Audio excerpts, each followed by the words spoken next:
নমস্কার, আমি রাজপ্রতাপ। আজ গল্প শুরু করবার আগে আপনাদের একটা ইন্টারেস্টিং গেমের ব্যাপারে বলতে চাই। সত্যি বলতে আমি সবসময় আমার জ্ঞান এবং দক্ষতার মাধ্যমে অর্থ উপার্জনের জন্য লাভজনক সমাধান খুঁজে বের করার চেষ্টা করি। এই উদ্দেশ্যে আমি আন্তর্জাতিক লাইসেন্স সহ 1x পরিষেবাটি ব্যবহার করার পরামর্শ দিচ্ছি, যেখানে একেবারে সবকিছু সুবিধাজনক, যেমন গেমের ইন্টারফেস, সমর্থন এবং তহবিলের উত্তোলন। এখানে আপনি লাইভ ম্যাচ দেখতে পারবেন এবং খেলাধুলায় আপনার ভালো জ্ঞান থাকলে আপনি স্কোর স্থাপন করে প্রকৃত অর্থ উপার্জন করতে পারবেন, যেমন কে জিতবে, কে সর্বোচ্চ স্কোরার হবে এবং তারা কত রান করবে। আপনি যে কোনো সুবিধাজনক উপায়ে জিতে নেওয়া টাকা তুলে নিতে পারেন, যেমন ইউপিআই এর মাধ্যমে, ব্যাংক ট্রান্সফার, পেটিএম, ফোনপে, এখানে সবকিছু উপলব্ধ আছে। আরও একটি গুরুত্বপূর্ণ বিষয়ে, আপনি আমার প্রোমো কোড ইউজ করলে সম্পূর্ণ বিনামূল্যে ৬৬,০০০ বোনাস পেতে পারেন। অ্যাপটির লিঙ্ক এবং প্রোমো কোড পিন কমেন্টে দেওয়া থাকলো, চাইলে একবার দেখে নিন।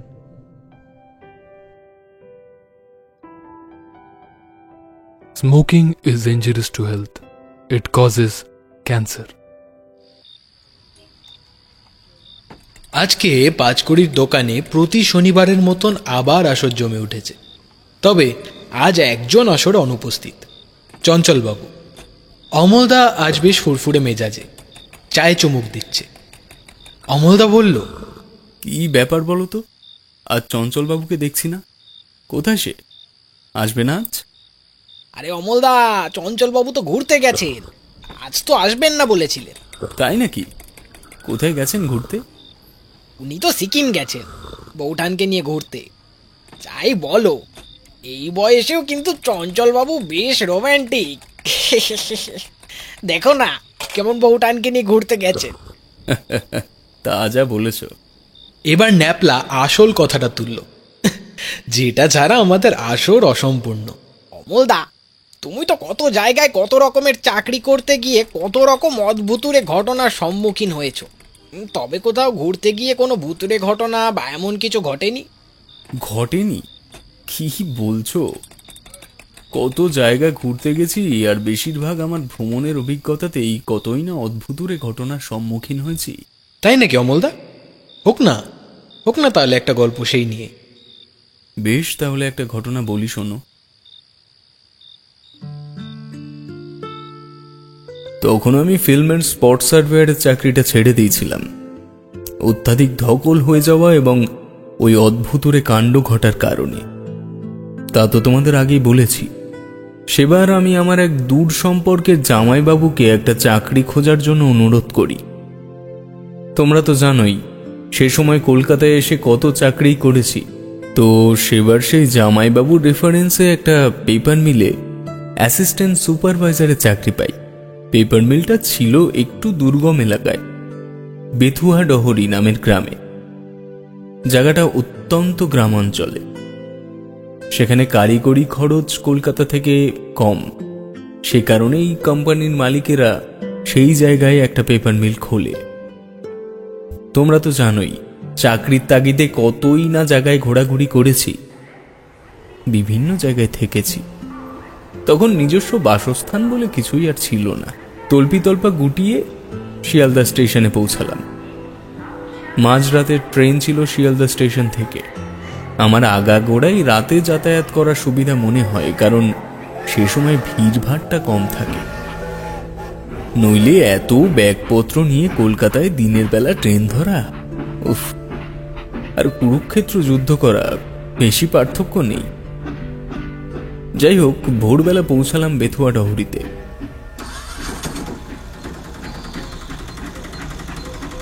সিধা চলে গেলাম আমার নতুন কর্মক্ষেত্রে। সেখানে আমার কিছু কাগজপত্র জমা দিয়ে কন্ট্রাক্ট সাইন করবার কথা। যথারীতি স্টেশনেই নেমে হাত মুখ ধুয়ে চা বিস্কুট খেয়ে সেখানে পৌঁছালাম ঠিক সকাল 7টা নাগাদ। পেপার মিলের নাম J&S paper mill private limited. তখন প্রায় কাজ বাজ শুরু হয়ে গেছে, কারিগররা সব কাজে লেগে পড়েছে। আমি একটা অল্প বয়সী ছেলেকে ডেকে ম্যানেজারকে ডেকে দিতে বললাম। সেই ম্যানেজারকে ডাকতে চলে গেল মিলের ভেতরে। মিনিট 7 পর একটি বেঁটে গোলগাল চেহারার লোক বেরিয়ে এলেন। এসে আমায় বললেন, নমস্কার, আমার নাম রতন পাল। সবাই আমায় ভালোবেসে পালদা বলে ডাকেন। আপনি বুঝি অমল বাবু? নমস্কার, হ্যাঁ আগে হ্যাঁ, ধীমানদা আমায় রেফার করেছেন। হ্যাঁ হ্যাঁ বুঝেছি, আসুন আসুন, আমার কেবিনে আসুন। বলে চলতে শুরু করলেন। আমিও তাকে অনুসরণ করে পেছন পেছন গেলাম। কেবিনে পৌঁছে আমায় বসতে বললেন এবং চিল্লে কাকে যেন হাঁক দিলেন। হারু, এই হারু, এই চা দিয়ে জানা বাবা 2 কাপ, সাথে বিস্কুট। এক নেপালি ছোকরা এসে চা বিস্কুট দিয়ে গেল। চা খেতে খেতে কাগজপত্রের কাজ মিটিয়ে নিলাম। ম্যানেজার বেশ ভালো মানুষ, অমায়িক লোক, বেশ হাসি খুশি এবং সাদাসিদে। তার সাথে আলাপ হয়ে বেশ ভালো লাগলো। কর্মক্ষেত্রে সহকর্মী যদি মন মতো পাওয়া যায় তবে তাতে কাজ করার আনন্দই আলাদা হয়। তিনি আমায় ঘুরতে ঘুরতে মিলটা দেখালেন এবং মোটামুটি আমার কাজও খানিকটা বুঝিয়ে দিলেন। এই সব শেষ করতে করতে ঘন্টাখানিক লেগে গেল। সব শেষ করে ম্যানেজারের কেবিনে ফিরছি, তখনই ম্যানেজার বাবু আমায় বললেন, অমল বাবু, এই আপনার কিন্তু থাকার ব্যবস্থা করছি। কাছেই আমি আমার স্ত্রী আর বছর 5-এর একটি মেয়ে নিয়ে থাকি। আপনি এখানে নতুন এসেছেন, আমাকে আপনার জামাইবাবু বলে দিয়েছিলেন যাতে আপনার থাকার ব্যবস্থাটা দায়িত্ব নিয়ে আমি করে দিই। বাহ, তা তো বেশ ভালো কথা। তবে ভাড়ার বিষয়টা এখনই আলোচনা করা যাক। ভাড়া বলেন কি? আপনার থেকে ভাড়া নেব? আপনি এখানে একদম নতুন, কোথায় ঘর ভাড়া খুঁজবেন? তার চেয়ে আমার বাড়িতে থাকুন, একটা ঘর খালি আছে। আমি ব্যাপারটাতে রাজি ছিলাম না। সবে মাত্র চাকরিতে ঢুকেছি, বিনা পয়সায় কারোর বাড়িতে থাকবো সেই রকম মানসিকতা আমার কোনোদিনই ছিল না। আমি তাকে জানিয়ে দিলাম যদি থাকি তবে ভাড়া দিয়েই থাকবো, নচেত নয়। ভাড়ার কথায় পালবাবু কোনো মতেই রাজি হলেন না। আমি বললাম, আপনি ব্যস্ত হবেন না পালবাবু, আমি কোনো ভাড়া বাড়ির ব্যবস্থা করে নিচ্ছি। এই তল্লাটে ভাড়া বাড়ি পাবেন কিনা সন্দেহ আছে, এমনি গ্রাম এলাকা। আরে বাবা, না পেলে আপনার বাড়িতেই এসে উঠব। পালবাবু ঘাড় নেড়ে সহমত জানালেন। আমিও ব্যাগপত্র নিয়ে খুব শীঘ্রই দেখা হবে বলে মিল থেকে বেরিয়ে পড়লাম। হাত ঘড়িতে সময় দেখলাম প্রায় 11:45। সকাল থেকে চা বিস্কুট ছাড়া আর কিছু পেটে পড়েনি, বড্ড খিদে পেয়েছে। লাগেজপত্র নিয়ে আশেপাশে কোনো খাবারের দোকান আছে কিনা সন্ধান করতে লাগলাম। স্টেশনের দিকে খানিকটা যেতে একটা ছোট্ট মিষ্টির দোকান চোখে পড়ল। ঢুকতেই দেখলাম গরম গরম কচুরি ভাজা হচ্ছে। দেখে আর খিদে সামলাতে পারলাম না। বেশ কতগুলো কচুরি, ছোলার ডাল আর মিষ্টি গলাধ্যকরণ করলাম। হিসেব মেটানোর সময় দোকানের মালিককে জিজ্ঞেস করলাম, আচ্ছা দাদা, আপনাদের এখানে আশেপাশে কোথাও ভাড়া বাড়ির সন্ধান দিতে পারেন? উনি বেশ কিছুক্ষণ মাথা চুলকে উত্তর দিলেন, ভাড়া বাড়ি, এই তল্লাটে ভাড়া বাড়ি তো তেমন কোথাও জানা নেই। আসলে গ্রাম এলাকা তো, ভাড়া বাড়ি তেমন পাবেন বলে মনে হয় না, বুঝলেন? কোনো ধর্মশালা বা গেস্ট হাউস কিছু? না, ওসব কিছু এখানে পাবেন না। আমি খানিকটা হতাশ হয়ে আমার খাবারের হিসেব মিটিয়ে দোকান থেকে বেরোচ্ছি, এমন সময় পেছন থেকে ডাক পড়ল। ও দাদা, একটু শুনুন। আমি ডাক শুনে ভেতরে গেলাম। জিজ্ঞেস করলাম, হ্যাঁ দাদা বলুন। ভাড়া বাড়ি নেই বটে, তবে একটা পুরনো বাগান বাড়ি আছে। সেখানে বেশ কিছু বছর আগে একটা পরিবার থাকতো, তবে এখন সেখানে কেউ থাকে না শুনেছি। বাড়ির মালিক বিদেশে থাকে।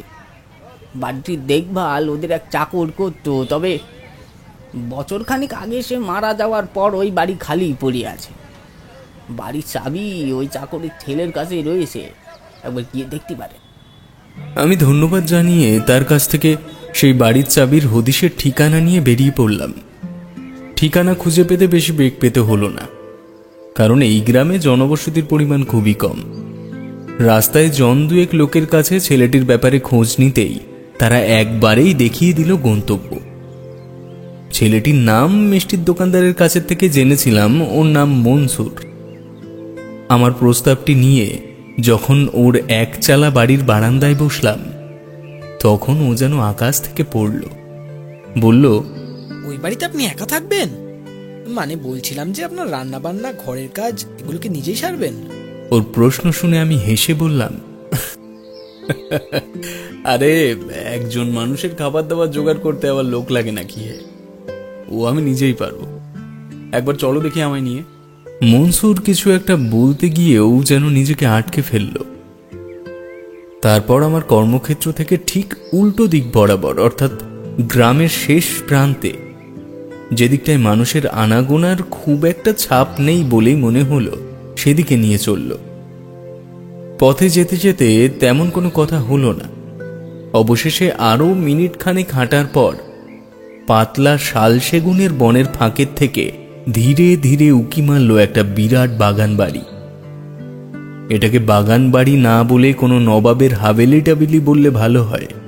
যেমন কারুকার্য করে নির্মিত করা তার সিংহ দুয়ার, ঠিক তেমনি সাদা পাথরে মোজাইক করা বাড়ির ভেতরে প্রবেশ করার বিলাসবহুল রাস্তা। একবারের জন্য আমার পুরনো চাকরি জীবনের কথা মনে পড়ে গিয়েছিল বাড়িটি দর্শন করে।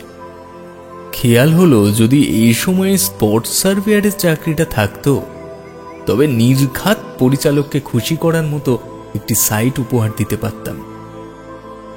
লক্ষণ দ্রুত পায়ে সিঁড়ি টপকে মস্ত প্রবেশদ্বারের তালা খুলে দিল। শরীরে শিহরণ উঠল সেই বৃদ্ধ দরজা খোলার আর্তনাদে। আমার ভারী বুটের শব্দ ঘরের আনাচে কানাচে প্রতিফলিত হয়ে কেমন একটা অপ্রাকৃতিক পরিবেশের সৃষ্টি করল ক্ষণিকের জন্য। লক্ষণ চাবির গোছা হাতে নিয়ে আমার দিকে এগিয়ে এলো। তারপর তার মধ্যে থেকে একটি নির্দিষ্ট চাবি আঙুলের ফাঁকে ধরে বলল, স্যার, এইটি আপনার ঘরের চাবি। ওপরের তলায় ঝাড়পোছ নেই, তাও 15 বছর হয়ে গেল। এই বাড়ির দোতলা ব্যবহার করা হয়নি। বাবা মাঝে মাঝে রান্নাঘরের পাশের ওই ছোট্ট ঘরটা, হ্যাঁ, ওখানে এসে থাকতো, তাও সব সময় নয়। সাহেব বিদেশ থেকে ফিরলে ওই কয়েকদিন রান্না বান্নার কাজ করতো, সে সূত্রেই যা থাকা। হ্যাঁ তা তো বুঝলাম, কিন্তু এই বাড়ির যে অবস্থা তাতে মনে হয় না আমার একার পক্ষে থাকাটা ঠিক হবে। কাজের জন্য না হোক অন্তত একজন সঙ্গী হিসেবে কাউকে পেলে ভালোই হয়। মনসুর আমার কথা শুনে মৃদু হাসল, তারপর বলল, এটা আমি আগের থেকে জানতাম স্যার। এই এত বড় বাড়িতে এই ঝোপ জঙ্গলের মধ্যে থাকাটাও ঠিক নয়। আপনাদের পেপার মিলের পালদাকে আমি খুব ভালো করে চিনি। সেই মিলে আমার কিছু বন্ধুও কাজ করে। আপনার আগেও কয়েকজন শহুরের লোক এসে দেখে গেছেন বাড়িটি, তবে তাদের মতলব আমার খুব একটা সুবিধার মনে হয়নি। তবে আপনি যেহেতু পালদার মিলে কাজে এসেছেন, তবে আপনাকে নিশ্চিন্তে চাবি দিতে পারি। আমি সৌজন্যের হাসি হেসে ওর হাতের থেকে চাবিটা নিয়ে উল্লেখিত ঘরের দরজাটি খুলে ফেললাম। এমন বিশাল কামরা আমি জীবনে কখনো দেখিনি, অবশ্যই দেখবার কথাও নয়। আমি এ যাবৎকাল পর্যন্ত যতগুলো কোম্পানিতে চাকরি করেছি তার মধ্যে প্রায় সবকটির অবস্থাই তথৈবচ।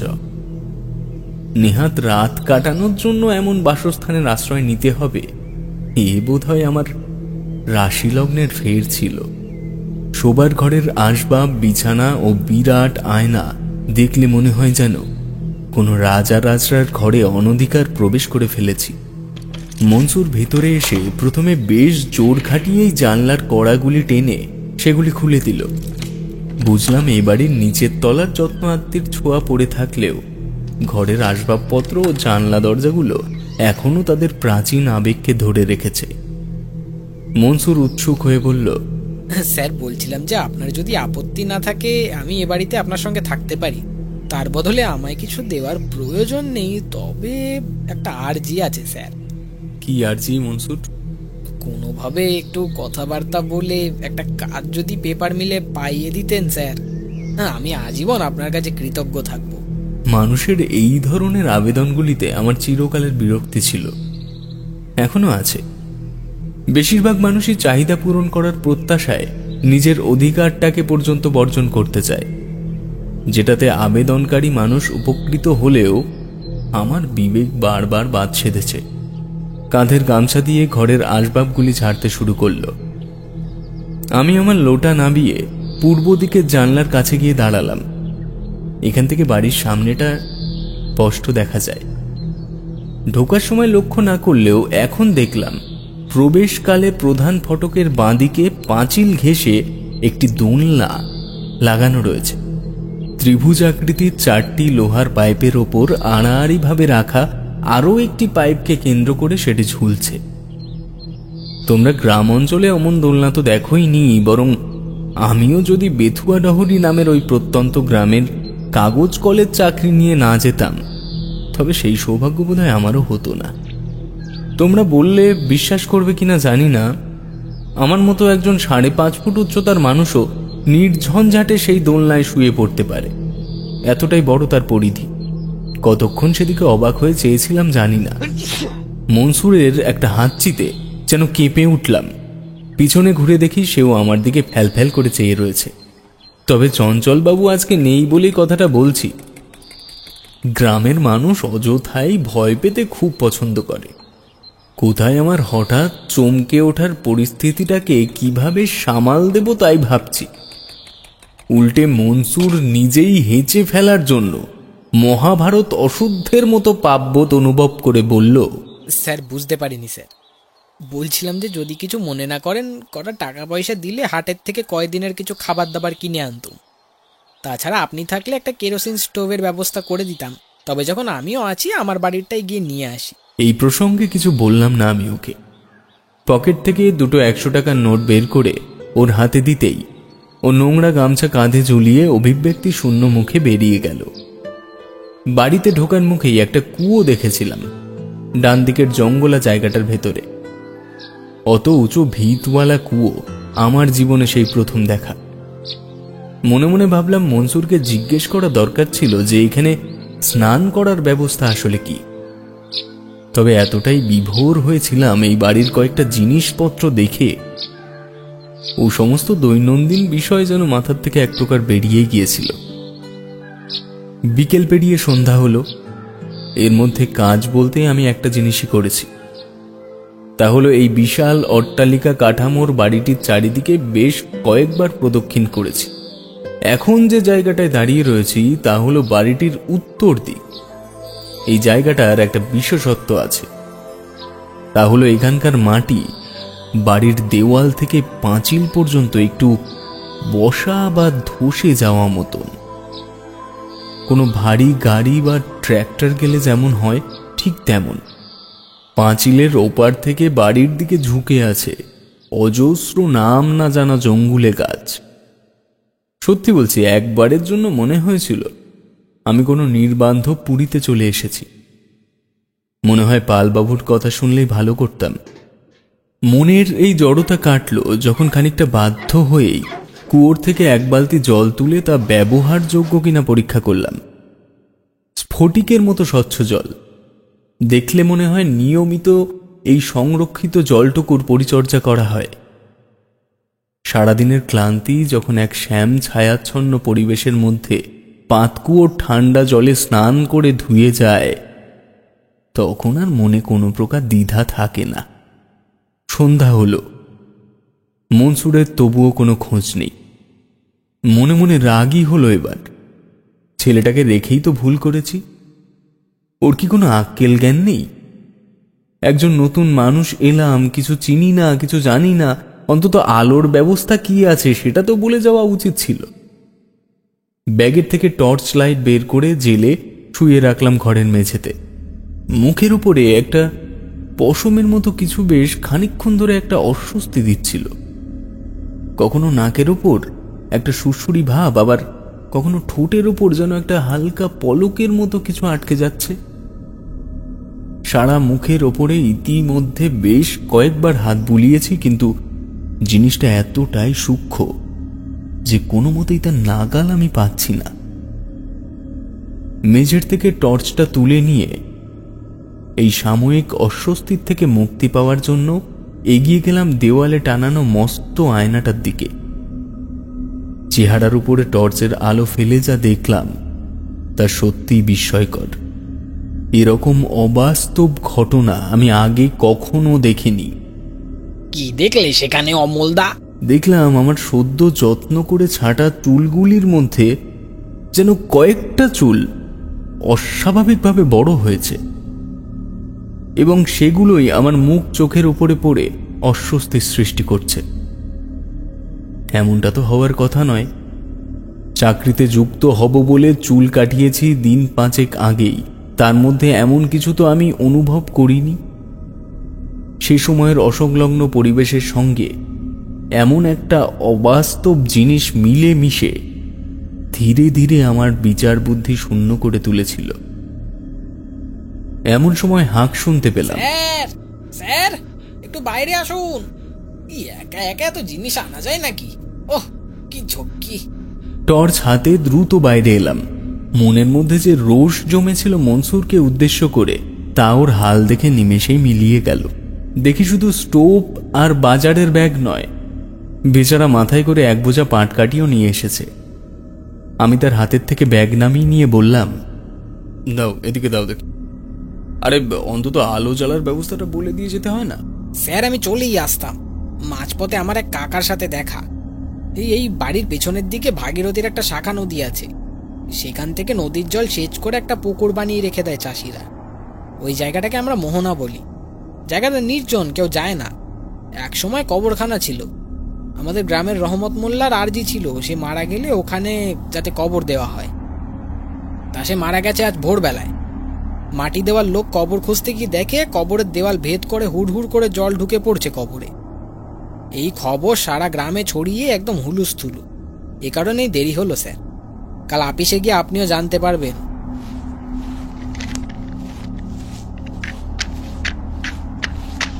সমস্ত জিনিসপত্র রান্নাঘরের সামনে নিয়ে গিয়ে রাখল মনসুর। প্রথমে স্টোভ ধরিয়ে চা বসিয়ে দিল। তারপর রান্নাঘর সংলগ্ন একটি ঘরের থেকে দুটি হেরিকেন বের করে এনে ধরালো। চায়ের কাপ হাতে নিয়ে বললাম, কবরের দেওয়াল ভেদ করে জল ঢুকে যাওয়া, এ তো এক প্রকার অবিশ্বাস্য ঘটনা। আচ্ছা, তোমরা এই বিষয় নিয়ে আরো কোনো পরীক্ষা নিরীক্ষা করবে না? গরম চায়ের কাপে দুবার ফুঁ দিয়ে মনসুর বলল, রহমত মোল্লা নিশ্চয়ই অনেক গুনাহ করেছিল, নাইলে এমন হওয়ার কথা নয়। বুঝলাম, এদের সঙ্গে বৈজ্ঞানিক বিষয় নিয়ে কথা বলে কোনো লাভ নেই। গ্রামের মানুষ মানেই কুসংস্কারের স্তূপ। চা শেষ করে কেবল বললাম, শোনো মনসুর, এবার থেকে যেখানেই যাও না কেন তাড়াতাড়ি ফিরে আসবে। একই নতুন জায়গা, তার উপর এত বড় বাড়ি। আমি ভেবেছিলাম একরকম, কিন্তু ভগবান যে জিনিসকে চলনসই করলেও কাটিয়ে দিতে পারতাম, সেই জিনিসটাকেই অপ্রত্যাশিত বড় আকারে দেয়। যাই হোক, কাল থেকে ঠিক বিকেল 5টার মধ্যে আমি মিলের থেকে বাড়িতে ঢুকে যাব। তার আগেই সব গুছিয়ে রেখো। এবং আর একটা কাজ, সকালে আমার উঠতে দেরি হয়, আমায় রবিবার বাদে রোজ সকালে 8টার সময় ডেকে দেবে, কেমন? ঠিক আছে স্যার, আপনি 1 ঘন্টা অপেক্ষা করুন। আমি তাড়াতাড়ি রুটি তরকারি যা পারি একটা বানিয়ে ফেলি। খেয়ে ঘুমিয়ে পড়বেন কোন, সারাদিন ধকল গেছে আপনার। বলে শেষ চাটুকু এক চুমুকে খেয়ে ব্যস্ত হাতে কাজ করতে শুরু করল মনসুর। রান্নার জল কুয়ো থেকেই নিয়ে এলো ঠিকই, তবে এও বলল, কাল থেকে ওই প্রাইমারি স্কুলের টিউবওয়েল থেকে আপনার রান্না খাওয়ার জল নিয়ে আসবো খন। ওই জলটা খুব ভালো স্যার। মনসুরের হাতের তৈরি গরম গরম রুটি ও আলুর দম খিদে পেটে যেন অমৃত মনে হলো। বিছানায় শুয়ে কখন ঘুমিয়ে পড়েছি জানি না। কেবল শোয়ার আগে টের পেয়েছিলাম মনসুর আমার দরজার সামনে চট পেতে ঘুমানোর বন্দোবস্ত করছে। পরদিন সকালে ঘুম ভাঙল মনসুরের ডাকে। চোখ মেলে যেন চাইতে পারছি না কোনো রকমে। রাত করে ঘুমানো আমার অভ্যেস, তবে গতকালকের মতো তাড়াতাড়ি আমি ঘুমাইনি, তাও প্রায় বছর 2 হয়ে গেল। তবুও যেন ঘুমে পোষায়নি আমার পুরোপুরি। অনিচ্ছা সত্ত্বেও ঘোর কাটিয়ে কুয়োর ঠান্ডা জল গায়ে ঢেলে ঝিমভাব কাটিয়ে নিলাম। মনসুর ডিম ভাজা, ভাত ও পটল সেদ্ধ করে রেখেছিল, তা খেয়ে আপিসের উদ্দেশ্যে বেরিয়ে পড়লাম। পৌঁছে দেখলাম মনসুরের কথা মিথ্যে নয়, সে ঠিকই বলেছিল। আজ মিলের ভেতরকার যে ছবি দেখছি, কাল এসে এমন ছবি দেখিনি। জনা 4-5 জন মানুষ জড়ো হয়ে একে অপরের সঙ্গে কোনো বিষয় নিয়ে আলোচনা করছে, ইতিউতি। কাজে কারোরই তেমন মন নেই। পালদা আমায় ডেকে বললেন, নেই তো অমলবাবু, নতুন বাড়িতে প্রথম দিন কেমন লাগলো? বাইরের দোকানদারের কাছ থেকে শুনলাম তুমি নাকি ঠিকানা নিয়েছো সেখান থেকে। ঠিকই শুনেছেন। মন্দ নয়, তবে একা থাকার পক্ষে একটু বেশি নির্জন। বোধহয় অনতি দূরে 2-1 ঘর গৃহস্থ থাকলে জায়গাটার অবস্থা অমন হতো না। পালদা বাঁকা হেসে বললেন, আর দু এক ঘর গৃহস্থ, গ্রামের যা পরিস্থিতি হয়েছে তাতে এখানে আর লোক থাকবে কিনা কে জানি। কেন এই জায়গায় লোক থাকবে না কেন? কি হয়েছে ঘটনা শোনোনি? মাটির তলায় মাটির দেওয়াল ফেটে জল বেরোচ্ছে, তাও মাত্র মাটির থেকে 2 থেকে 3 হাত গভীরতাতে। আমি তো কিছুই বুঝতে পারছি না অমর। এই বিষয় নিয়ে কয়েকদিন কথা হতেই থাকবে। মনে করো কাজ বাজ সব শিখেই উঠলো। দেখো প্রেস মেশিনের ওদিকটা সব ঠিকঠাক চলছে কিনা। বলে পালদা একটা হতাশার নিঃশ্বাস ফেলে চলে গেলেন। আমি নির্দিষ্ট কাজের স্থানে গিয়ে একটা চেয়ার নিয়ে চুপ করে বসে রইলাম। মনের মধ্যে আমারও কেমন একটা কি যেন বাসা বেঁধে নিল। কোনো রকমে কাজ বাজ সেরে সেদিন 3টের সময় বেরিয়ে পড়লাম কর্মক্ষেত্র থেকে। ফিরতি পথে রাস্তার উপর ইতিউতি মহিলাদের দল বেঁধে করতে থাকা কানাঘুষোয় কান গেল। প্রত্যেকের মুখেই এখন মৃত ব্যক্তির নামে বিভিন্ন রকমের বদনাম। তার জীবন সায়ান্নে সে যত দোষ করেছে সেগুলোই যেন আজ তার কবরের দেওয়াল ফেটে জল ঢুকে যাওয়ার প্রধান কারণ।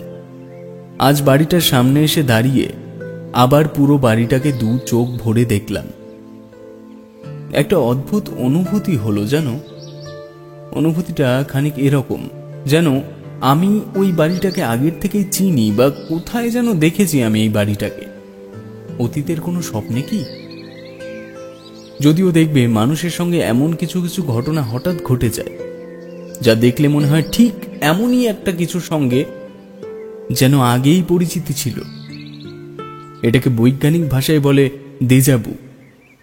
এই আকস্মিক ঘটনাকেও সেরকমই একটা কিছুর তত্ত্বাবধানে ফেলে আমি বাড়ির ভেতরে চলে এলাম। মনসুর আমার শোবার ঘরের চেহারাই বদলে দিয়েছে। বললাম, হ্যাঁ রে, ঘরটাকে তো একদম চেনাই যাচ্ছে না। দারুণ হাতের কাজ তোর। খেতে দে দেখি, খুব খিদে পেয়েছে। মনসুর ব্যস্ত হয়ে বেরিয়ে গেলে আমি পোশাক ছেড়ে কাঁধে গামছা নিয়ে গেলাম স্নান করতে। এই সময় থেকে যে ঘটনাগুলো আমার সঙ্গে ঘটতে শুরু হলো তার কোনো ব্যাখ্যা আমিও পাইনি। তোমাদের বলছি, দাঁড়াও, আগে একটা বিড়ি ধরিয়ে নি। এই যা, এই ন্যাপলা, 5 কড়ির কাছের থেকে দেশলাইটা নিয়ে আয় দেখি। ন্যাপলা তড়িঘড়ি দেশলাই নিয়ে এসে একটা কাঠি জেলে অমলদার সামনে ধরল। অমলদা তার দিকে তাকিয়ে ভ্রুকুটি করে বিড়িটা ঠোঁটে রাখল। ন্যাপলা সেটা ধরিয়ে দিয়ে আবার নিজের জায়গায় এসে বসল। অমলদা আবার বলতে শুরু করলো, জলের বালতি কুয়োর মধ্যে নামিয়ে দিয়ে জল ভরে সেটিকে টানতে গিয়েই হলো বিপত্তি। বালতি কোনো মতেই উপরে তুলতে পারি না। তবে এ কিন্তু কোনো কিছুতে আটকে যাওয়ার মতন শক্ত বাঁধন নয়। বিপরীত দিক থেকে কোনো মানুষ শক্তি প্রয়োগ করলে যেমন টানাটানি করার মতো অনুভূতি হয়, এও ঠিক সেরকম। মাথা ঝুঁকিয়ে দেখি দড়ির শেষ অংশ ছাড়া আর কিছুই দেখা যাচ্ছে না নিচের দিকে। সামান্য একটা বালতির জন্য সারা কুয়োর জলে যেন ভারী কোনো বস্তু ফেলে দেওয়ার মতো বুজবুজি উঠছে। আমি ডাকলাম, মনসুর, মনসুর, এদিকে আয় দেখি একবার, মনসুর, এই মনসুর। আর চোখে দেখলাম মনসুর ছুটতে বাইরে এলো এবং সঙ্গে সঙ্গে আমার সাথে লড়তে থাকা বিপরীত শক্তি যেন দড়িটা ছেড়ে দিয়ে তার নৈতিক হার স্বীকার করে নিল। আমি ছিটকে পড়লাম মাটিতে। মনসুর আমার মাথার কাছে এসে বলল, হায় আল্লাহ, এ কি হলো স্যার? আপনি হঠাৎ পড়ে গেলেন কিভাবে? আমার গলা শুকিয়ে গেছিল। ওর হাত ধরে উঠে দাঁড়িয়ে ঘরে এলাম। আমায় 1 গ্লাস জল দিত। এক্ষুনি আনছি স্যার। 1 ঘটি জল 1 ঢোকে খেয়ে ওকে সবটা বললাম। না বলাটাই বোধহয় ভালো ছিল। আমার কথা শুনেও বলল, এসব কি ঘটে চলেছে বলুন তো স্যার? এরকম কি হয় নাকি? অনেকদিন ধরে পড়ে রয়েছে বলে নিচে হয়তো নোংরা জমেছে, গাছগাছালিও জন্মে যেতে পারে স্যার। আমি কি একবার নেমে দেখবো? বুঝলাম এ হলো গ্রামের অতিরঞ্জিত মানুষ।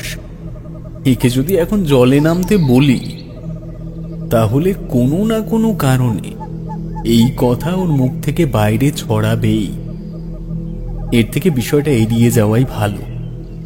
নতুন চাকরিতে এসে আমায় নিয়ে এই ধরনের চর্চা হোক, এটা নিশ্চয়ই আমি চাইব না। বললাম, না থাক, নামার দরকার নেই। তুই আমায় কয়েক বালতি জল তুলে দে, আমার হাতে একটু লেগেছে। চলুন স্যার, আমি তুলে দিচ্ছি, আপনি স্নান করে নিন। এবার কিন্তু আর কোনো রকমের অসুবিধা হলো না। খুব স্বাভাবিকভাবেই ও জল তুলে দিল এবং আমি স্নান সম্পূর্ণ করলাম। খেতে বসে মনসুর বলল, কাল আপনার দেওয়া সব টাকার বাজার করিনি তো, 30 টাকা রেখে দিয়েছিলাম। আজ মোহনার পাড়ে গিয়ে সুবল মাঝির কাছ থেকে এই জ্যান্ত ট্যাংরাগুলো নিয়ে এসেছি। খেয়ে দেখুন স্যার, দারুণ টেস্টিং। সত্যি মাছটার স্বাদের তুলনা নেই। মনসুর আরও বলল, স্যার, আজ রাতে একটু যাত্রা শুনতে যাব পাশের গ্রামে। রান্না বান্না আমি সব করে রেখেছি, ডিম লাইটের কাজও পরিষ্কার করে রেখেছি, ওই আপনার ঘরের খাটের তলায় রাখা আছে।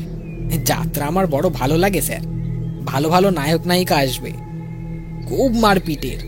মনসুরের কথা বলার বাতিক আছে। আমি সেগুলো শুনতে শুনতে খাওয়া শেষ করলাম।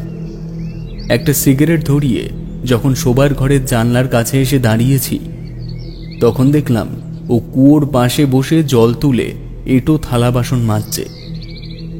মনসুর যখন আমার কাছের থেকে অনুমতি নিয়ে বেরিয়ে পড়ল, তখন সময় কত হবে, ওই 4:30 কি 4:45। আমি ওর সাথে মূল ফটক পর্যন্ত একটু এগিয়ে গেলাম। ফিরে আসার সময় কি মনে হতে স্বাদ হলো একটু দোলনায় বসার। হাঁটু সমান আগাছার জঙ্গল মারিয়ে তার উপরে গিয়ে বসলাম। বহু পুরনো ধাতব শেকলের কলকবজা বিশ্রী শব্দ করে তাদের বার্ধক্যের জানান দিল। পা তুলে দিলাম ওপরে, এক মনে কুয়োটার দিকে তাকিয়ে আছি সেখানে বসে, আর আমার মনের ধারণাকে ভুল প্রমাণ করার চেষ্টা করছি। এসব ঠিক ভুলের মৌনযুদ্ধে চোখের পাতায় একটু অবসাদ জমল, মস্তিষ্ক একটু বিশ্রাম নিতে চায়। তার উপর পড়ন্ত বিকেলের দক্ষিণা হাওয়া সারা শরীরকে যেন দুর্বল করে দিচ্ছে। বিভূতিভূষণের কোনো এক গল্পের নায়কের কথা মনে পড়ে গেল। সেও চাকরি করতে এসে এমনই এক বাড়িতে আশ্রয় নিয়েছিল। কুনুইয়ে ভর দিয়ে শুয়ে পড়লাম দোলনার ওপর। আবার সেই মচমচে শব্দটা আমার স্থানভিত্তিক সচেতনতা দিল। এ বাড়িতে ঘুমগুলো আমার হয়েছে ঠিক পরিশ্রান্ত চাষি মানুষের মতোই। দোলনায় শুয়ে কখন চৈতন্য ভুলেছি জানি না। হুঁশ ফিরল মুখের ওপর জলের ছাট আসায়। তাকিয়ে দেখি ঘুটঘুটে অন্ধকারের মধ্যে আলোক দুটি ছড়াচ্ছে বিদ্যুৎ ঝলক। আমি সেই দোলনায় ঘুমিয়ে পড়েছিলাম এবং হয়তো এই বৃষ্টি না শুরু হলে আমার আরও পরে ঘুম ভাঙত। পরক্ষণেই আরও একটা জিনিস লক্ষ্য করলাম আমি। দোলনাটা যেন ঈষৎ দুলছে, এবং এই দুলুনি আমার উঠে দাঁড়ানোর জন্য সৃষ্টি হয়নি। প্রতিবার যেন তার উপর সমান বল প্রয়োগ করা হচ্ছে এবং ঠেলে দেওয়া হচ্ছে। এমন সময় এলো মুষলধারে বৃষ্টি। বাড়ির দরজা লক্ষ্য করে ছুটে গেলাম সেদিকে। কি ভয়ানক অন্ধকার চারিদিক! মাত্র 2 দিনের ব্যবহারে কোনো জিনিসের অভ্যেস তৈরি হয় না। কাজেই হাতড়ে হাতড়ে আমার ঘরের দরজা খুঁজতে শুরু করলাম। ঠিক তখনই একটা চাপা মেয়েলি কণ্ঠ শুনে শিউরে উঠলাম। শব্দটা এলো ঠিক আমার পেছন থেকে। আমায় তুলে আনো।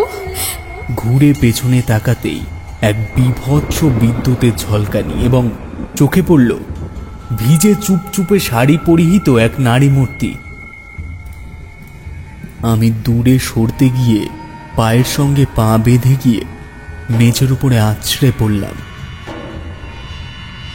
এমন সময় টের পেলাম একটা ভারী বুটের শব্দ ঠিক আমার মাথা যেখানে পড়েছে তার পেছন থেকে এগিয়ে আসছে।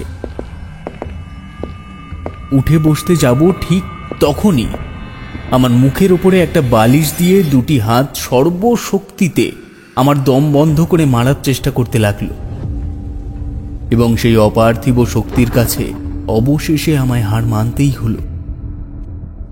শরীর থিতিয়ে পড়ল আমার। তবে আমি শক্তি শূন্য হয়েছি ঠিকই, কিন্তু প্রাণ যায়নি।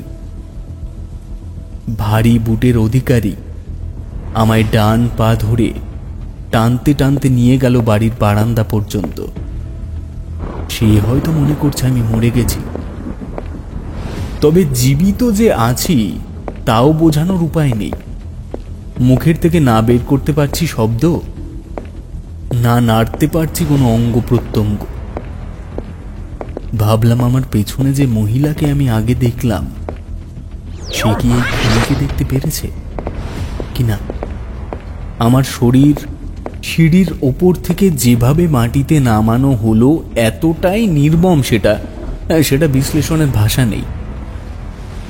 তারপর আমায় তুলে নিয়ে গিয়ে কোমর পর্যন্ত কুয়োর দিকে ঝুঁকিয়ে দিয়ে এক ঝটকায় আমার দুটি পা তুলে দিল শূন্যের ওপর।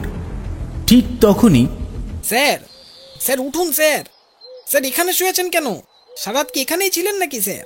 শরীরে প্রচণ্ড ব্যথা নিয়ে উঠলাম মনসুরের ডাকে। আমি পড়ে আছি ঠিক আমার শোবার ঘরের সামনে দরজার কাছে, যেখানে আমি ওই মহিলাটিকে দেখেছিলাম এবং যে স্থানে কাল রাতে দুটি বলিষ্ঠ হাত আমায় বালিশ চাপা দিয়ে হত্যা করার চেষ্টা করছিল।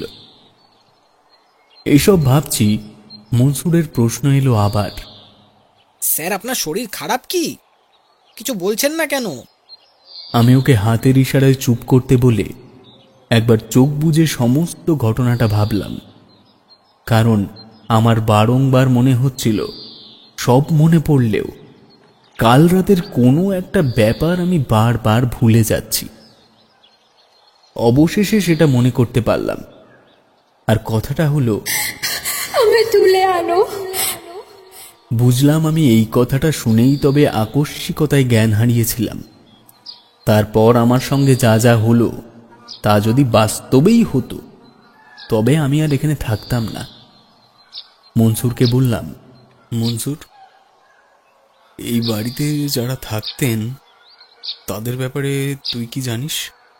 এই প্রশ্নের জন্য সে প্রস্তুত ছিল না। কিছুক্ষণ চুপ করে থেকে মাথা চুলকে বলল, না স্যার, আমি জানি না। তবে এই বাড়িতে আমার বাবার সঙ্গে আরেকজন কাজ করতো, জিতেন কাকা। উনি জানলেও জানতে পারেন, কিন্তু কেন বলুন তো? না তেমন কিছু না, তবে সব কিছু এই বাড়িতে স্বাভাবিক নেই। কিছু একটা গোলমাল তো আছেই। গোলমাল? গোলমাল। আচ্ছা, তোর বাবা মারা যাওয়ার পরে এখানে তুই একা কোনোদিনও থাকিসনি? না, রাতে থাকিনি, তবে সকালবেলা দিন কয়েক এসেছি। বেশ, আমি আজ একটু তাড়াতাড়ি বেরোবো, বুঝলি? তুই একটু ওই জিতেন কাকার ঠিকানাটা আমায় দে তো। মনসুরের কাছের থেকে ঠিকানা নিয়ে দ্রুত স্নান সেরে অফিসের পোশাক গলিয়ে বেরিয়ে পড়লাম জিতেন কাকার বাড়ির উদ্দেশ্যে। তোমাদের আগেই বলেছি, আমার তুলা রাশি হওয়ায় এসব আজব ঘটনার সম্মুখীন আমি বহুবার হয়েছি। এবারও বুঝতে পেরেছিলাম আমার সাথে কাল রাতে যা ঘটেছে তা কোনো বাস্তবের প্রতিচ্ছবি। কারণ আমার চোখ ও বিচার বুদ্ধি এতটাও দুর্বল হয়ে যায়নি যে সব কিছুতেই স্বপ্ন ভেবে উড়িয়ে দেব। ঠিকানা অনুযায়ী যে বাড়ির সামনে গিয়ে পৌঁছালাম সেটা হলো একটা কুড়ে। জীর্ণ চালের ওপর কুমড়োর ফুল ফুটে রয়েছে অজস্র। বাইরে দাঁড়িয়ে বেশ কয়েকবার ডাকার পরেও যখন সাড়া পেলাম না, তখন বেড়ার দরজা ঠেলে ভেতরে ঢুকে গেলাম। দেখলাম একজন বছর ৭৫ কি ৮০ বুড়ো মানুষ বিছানার ওপরে শুয়ে আছে। দেখলে মনে হয় একটা চামড়া লাগানো কঙ্কাল পড়ে রয়েছে বিছানার ওপর। আমায় দেখে সে উঠে বসার চেষ্টা করেও আবার শুয়ে পড়ল। বলল, কে বাবা তুমি? আমার নাম অমল। আমি আপনাদের অঞ্চলের ওই পেপার মিলে চাকরি নিয়ে এসেছি। বলছিলাম, আমি উঠেছি ওই পুরনো বাড়িটায় যেখানে শুনলাম আপনিও কাজ করতেন এক সময়। তো সেই বিষয়ে আমার কয়েকটা প্রশ্ন ছিল আপনার কাছে। লোকটি ভ্রুকুটি করে আমার দিকে চাইল। খ্যানখ্যানে গলায় বলল, ওই সেনগুপ্ত বাড়িতে উঠেছ?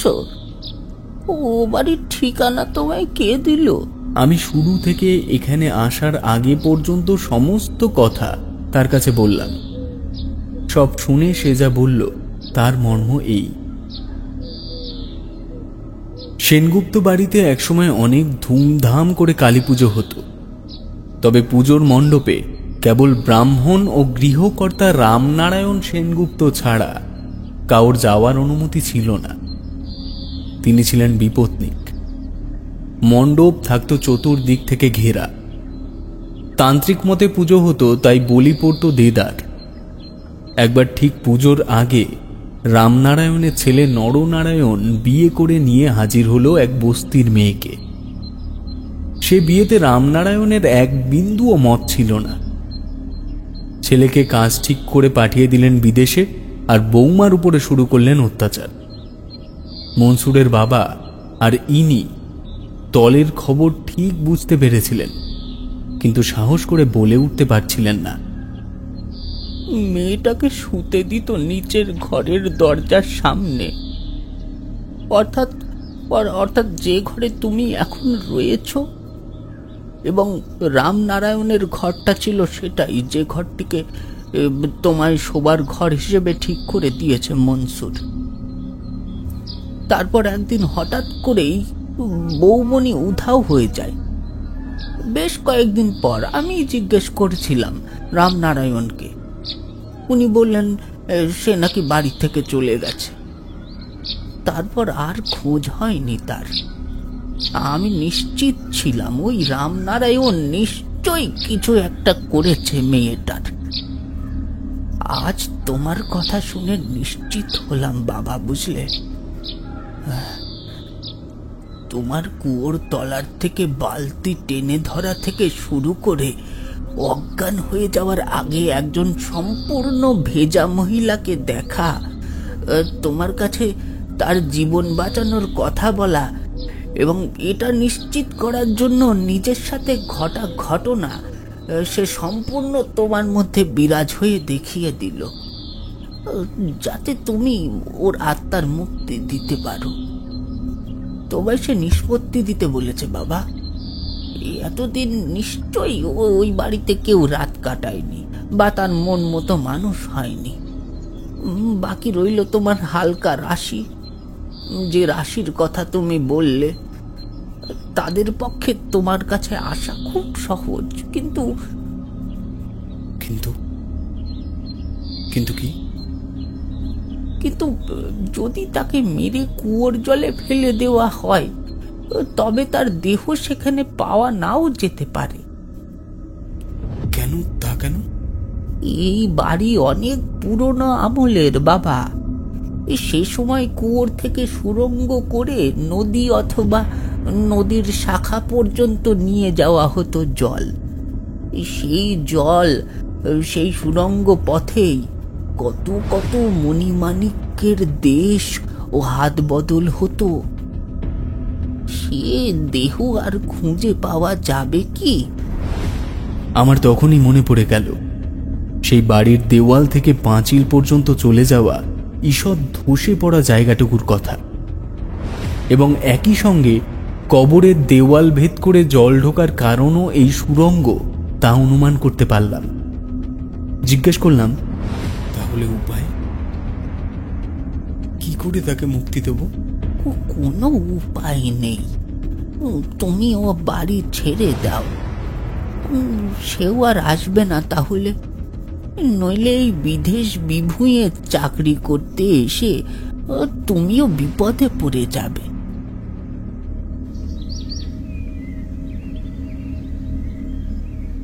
কথাটা আমারও ঠিক বলেই মনে হয়েছিল। কেন খামোকা নিজের বিপদ টেনে আনবো? বৃদ্ধকে ধন্যবাদ জানিয়ে বেরিয়ে এসেছিলাম সেদিন। কাজে না গিয়ে সোজা ফিরলাম বাড়িতে। তারপর বাক্স প্যাটরা গুটিয়ে সব নিয়ে পৌঁছালাম পালদার বাড়িতে। উনি তখন অফিস বেরোচ্ছিলেন। আমায় দেখে ওনার চোখে মুখে প্রথমে একটা কৌতুকের হাসি ফুটে উঠেছিল, তবে নিজেকে সংবরণ করে উনি বললেন, এসো এসো, জানতাম ওখানে তুমি থাকতে পারবে না। আরে একজন মিশুকে মানুষ তুমি, ওরকম ভূতের মতন জায়গায় থাকা যায় নাকি? আমি পালদাকে আমার সঙ্গে ঘটে যাওয়া বিষয়ে কোনো কিছু বলিনি, এমনকি মনসুরকেও জানাইনি তারপরে কিছু। কিন্তু পালদাকে ধরে তার একটা কাজের ব্যবস্থা করে দিয়েছি। এক রবিবার দিন বিকেলবেলা মনসুর বলল, স্যার এখানে এসে তো ঘোরেননি এখনো, গাং ভরে গেছে জলে, মাঝিরা খুব খুশি। চলুন একটু মোহনার দিক থেকে ঘুরিয়ে নিয়ে আসি, নৌকা চেয়ে নেবো একজনের থেকে। ততদিনে আমার মাথার থেকে সবই বেরিয়ে গেছিল ওসব ঘটনা। ম্যানেজার বাবুকে জোর করে তুলে নিলাম নৌকায়। অবশেষে তিনি ছিপ নিয়ে উঠেছিলেন। বিভিন্ন গল্পগুজব হাসি ঠাট্টা করতে করতে তিনজনে ভাসছি মৃদু স্রোতেলা নদীর ওপর। মনসুর কি একটা গানের সুর ভাজছিল। হঠাৎ বলল, স্যার এটাই মোহনা, ওই দেখুন সেই খাল যেখানে সেচ করে জল রাখা হয়। পালদা বললেন, এই অমল, একটু ছিপটা ধরো দেখি, আমি আটাটা একটু নরম করি, এই বড়শির মাথা থেকে খুলে পড়ে যাচ্ছে বারবার। আমি ছিপটা হাতে নিয়ে ফাতনার দিকে চেয়ে রয়েছি। এমন সময় এক মোক্ষম টান বাঁধল কঞ্চিতে, এবং সঙ্গে সঙ্গে যেন শান্ত স্রোতস্বিনী ছন্দপতন করে ভেসে উঠল একটা বিভৎস নারী মূর্তি। हमें तुले आनो।